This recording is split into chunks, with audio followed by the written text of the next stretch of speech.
Today we're out on the hunt for lunch, foraging elderflower from the Cornish countryside and making some delicious mackerel pâté.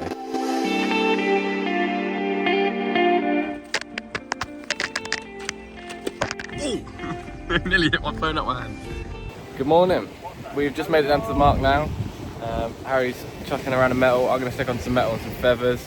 We're going to give it a good go for some mackerel. Fingers crossed we can pull up some so we can cook them into some sort of pâté or something like that. And then we're going to shoot on the way back. We're going to go get some elderflower and make some elderflower cordial. So it should be a good day. Let's get some mackerel. Okay, so all we've got is a cheap little metal lure here, 21 grams. And my usual spinning gears, we're at 3000 size reel and a 735 gram rod. So we're chucking this out. We have sort of missed the tide, but we'll try and get a couple, and then we'll go get some elderflower and then go make a nice catch and cook. Everyone comment down below, Harry get a haircut. I need a haircut.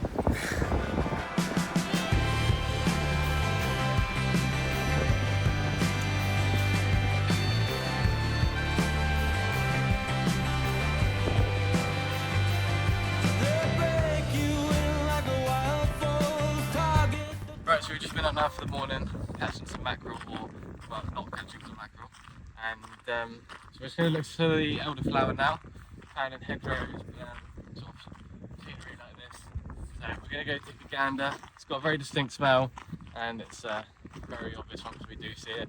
So we're going to go forage some of that to make our elderflower cordial.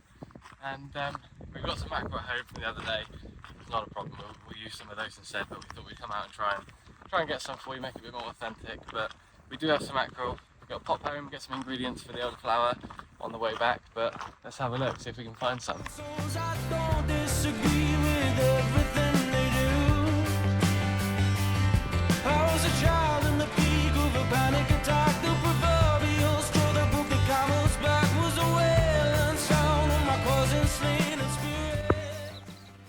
So if you listen closely,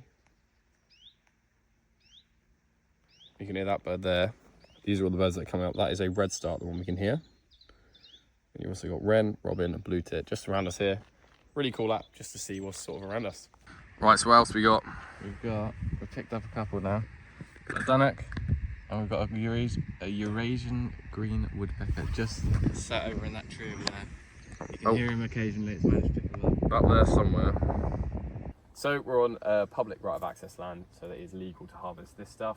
Obviously do your own research, whether it's legal or illegal where you are, to make sure you're in the right. But yeah, we've got some lovely ones here. These ones we don't necessarily want because they've not fully sprouted. You can see here, these ones fully have. So literally just going to cut the head off just like that, nice and clean cut, so we won't damage the actual plant, the flower. And we want about 30 of these, so we'll keep on going. Come on, let's get out your frozen state. You started to look like old cedar. So we've now come onto a bit of a different setting on a public footpath down along this edge of a field, and you can see the bush just down there with the white flowers on. That's exactly what you're looking for. That looks like pretty much a gold mine for it. So we'll go harvest that. That will probably do us then. We'll leave the rest for some other people. After you've seen this, you might want to go make it yourself, so we'll leave some for you, but let's go get some more. Right, so I can already smell the elderflower coming off this bush. You know what I mean? If you go out and forage it yourself, you can really smell it.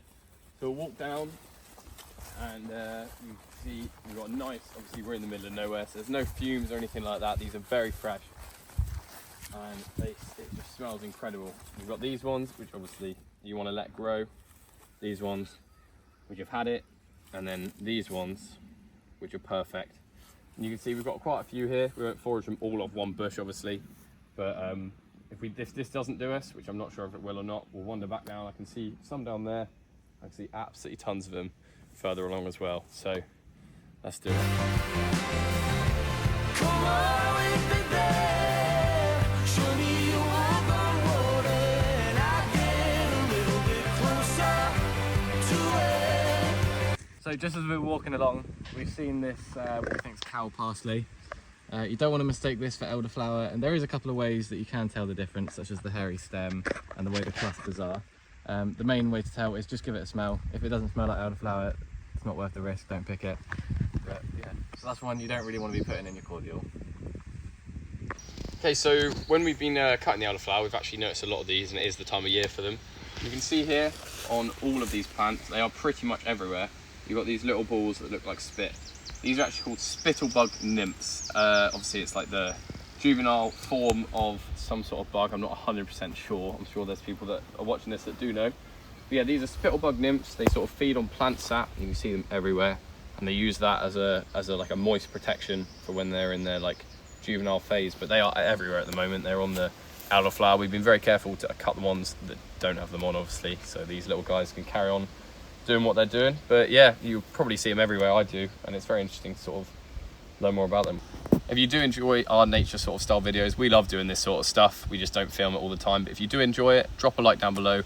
Let us know that you do enjoy it. This helps support this sort of content because we love getting out, and especially at this time of year, spring going into summer, countryside, it's very green, very colourful, and it's just brilliant to get out and sort of show you guys what's out there. So yeah, if you do enjoy, definitely please drop a like. It does really help us.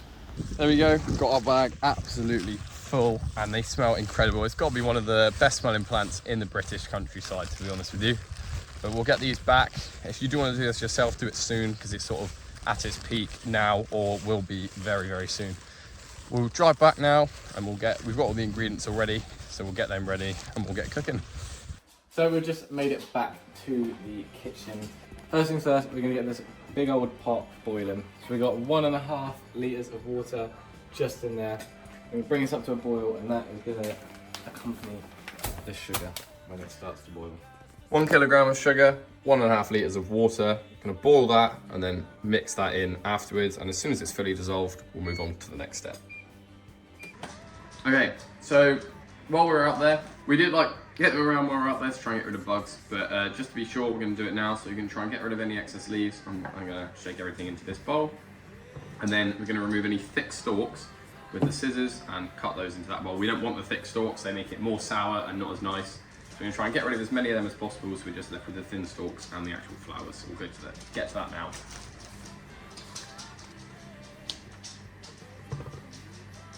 So you don't want to shake them too heavily because you want to maintain the sort of pollen and the flavourings. You want to shake off all the flowers, so just like a light, sort of like that, just to shake anything loose off.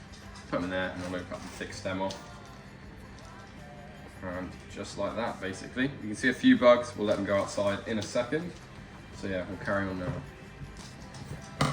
Right, there we go. So we've got our bowl full of stuff we don't want, a few bugs crawling around, and our bowl of mostly good stuff. And then the bag has got a few seeds, a few flowers, just like as in excess flowers that have fallen off in the bag in, so we don't want those either. We just want the nice and healthy ones.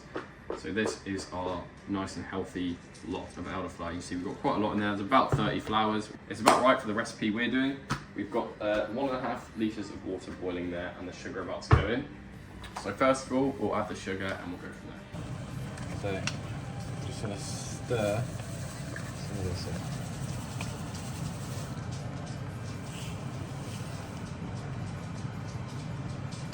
Basically, we're just going to get all of that in and then stir until it's fully dissolved, and then we'll add the lemon juice afterwards. This makes a sort of syrup, which is obviously what you want to leave the elderflowers in while it's hot for it to extract all their sort of juices and flavourings. There you go, you can see nearly all dissolved in there, and we're ready to add our lemons. So we've got some unwaxed lemons, and we're just going to take the zest off of it. Straight into the boiling water, and after we've done that to 2 lemons, so we're going to zest them and then juice them straight into that for flavouring. After we've done that, oh, it smells lovely. That's all you look. I don't know why I've made a face. Made a smiley face. That's all you're looking to get down to, though. You don't want to take too much more than that. But once we've done that, we will juice the lemons, add them in, and then once we've done that, we're adding all our elderflower heads in. But for a minute, we'll get these, and you can see it floating around. I can already smell that will be adding flavouring, and then we'll juice that one after this.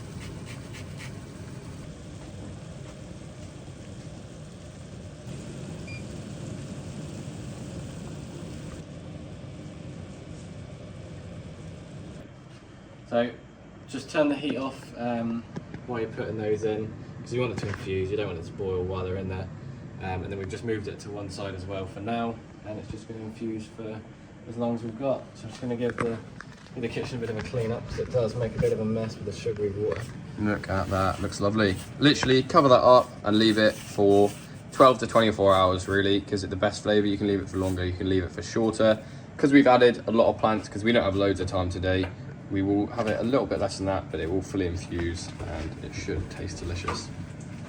Okay, yeah, so as I was saying, got a smoked mackerel in here. This is 2 mackerel fillets that have been smoked, deboned, everything like that, and just basically shredded, which is exactly what we need. So we're just gonna dump that all into a bowl like that, and we'll add the rest of our ingredients in a second. So first up, we got 2 teaspoons of Philadelphia, or any sort of cream cheese, something like that. And then we've got 100 grams of Greek yogurt. We've got some chives that we're going to chop up and shove it in. And then we've also got some chilies that we can do the same. You don't have to add chilies, but we thought they looked very nice and that they could go in.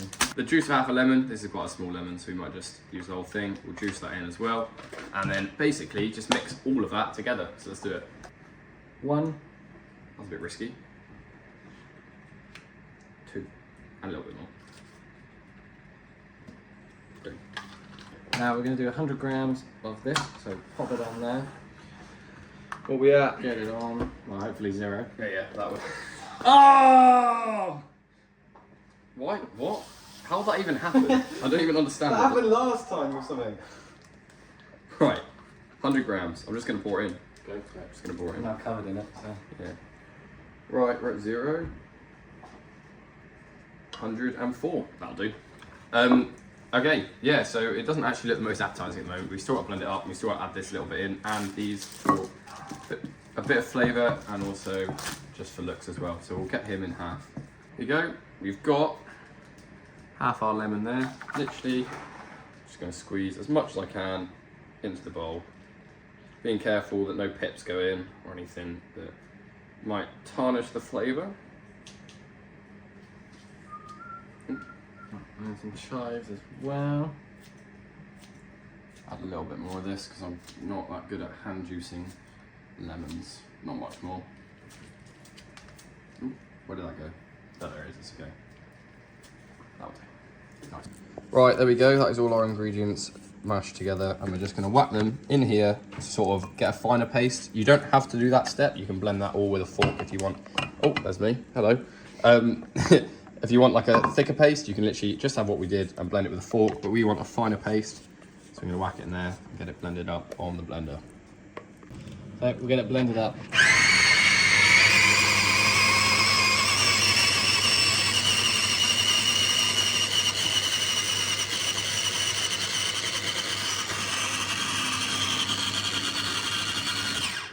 Bang on the max line, mate. Look at that. If we exceeded that, it might have exploded, so that was lucky. Keeps the consistency, but just makes it a bit nicer. Nice one. Adding on our chilies, we've just discovered that we actually bought a packet that says hot, which isn't great. We don't want it to be too hot, so we're not going to add too much in. We added a little bit of paprika in just for a little bit of extra flavouring. At this point, you can pretty much chuck in whatever you want. That'll do, I think. Nice one. Right. Oh, I literally can smell that from here.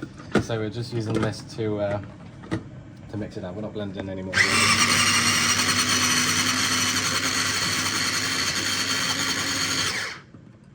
Perfect. Just literally use that just to mix in the chilies and stuff that we've added. There we go. Looks very, very good. And we will get that on our bread. Just give it a quick mix before we take it out. Very gently. We don't want too many leaves to come off or anything. And then we'll strain it out. Obviously it's cooled down by now, so there's no problem about that. So we've only left it for about 4 hours because we just haven't got the time. But it's all good. It's still quite hot as well. Nice and warm. Definitely would have infused. You can see the colour change there from when we put it in. And it smells insane. Right. So this is the initial strain. Just get all the big bits out, and then we'll do it final with a cloth or a t-shirt or whatever you've got in a minute. So we'll just get that out for now. Still smells absolutely incredible. As you can see, there's still the leaves and odd bits going through in there, but that is the majority of it out. There we go. Got a cloth and we're just straining it through that. You can see all the little bits in there. Probably little, I don't even know what that would be. Flowers, little bugs, whatever. Anything that is in there, that will get strained straight through this cloth, and we will be left with a lovely elderflower mixture after all of that is out.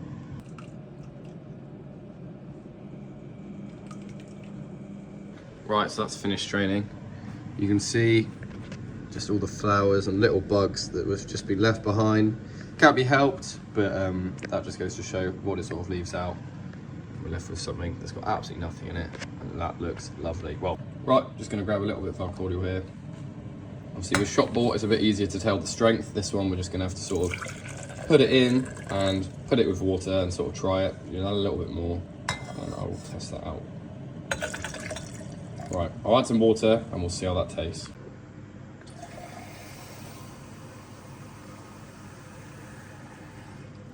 That looks rather watery. It does, but we'll try. That is actually very, very nice. Right, so we've got our mackerel pate. I'll move this out of the way. Oh, I almost just tipped it everywhere. That is really refreshing. So we've got our mackerel pate in here. A bit of focaccia. We've got a big old chili right there, first bite. We would have made this ourselves, but we don't have the skill set. No, we just ran out of time. So this is from Tesco's, but cut that off like that, and we'll dip it straight in. That's lovely. A nice generous portion on the end. Very spicy. Is it? I'm not sure what made it that spicy, but that is hot. I did have a chili though. That is really nice.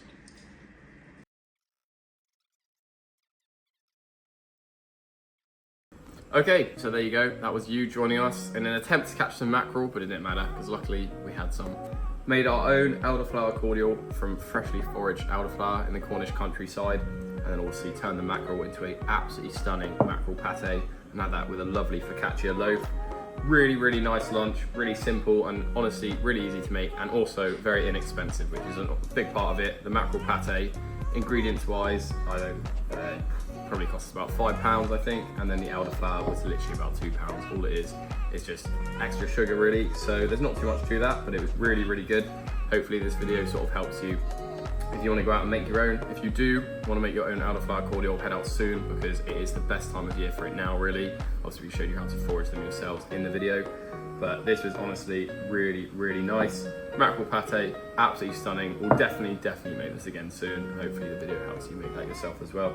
So yeah, thank you guys for joining us. If you enjoyed this type of video, definitely leave a like down below and let us know you enjoyed it, because we really enjoyed filming it, so hopefully you guys enjoyed watching it. And watch this video on the screen here, and then subscribe here, and we will see you next week. See you in a bit.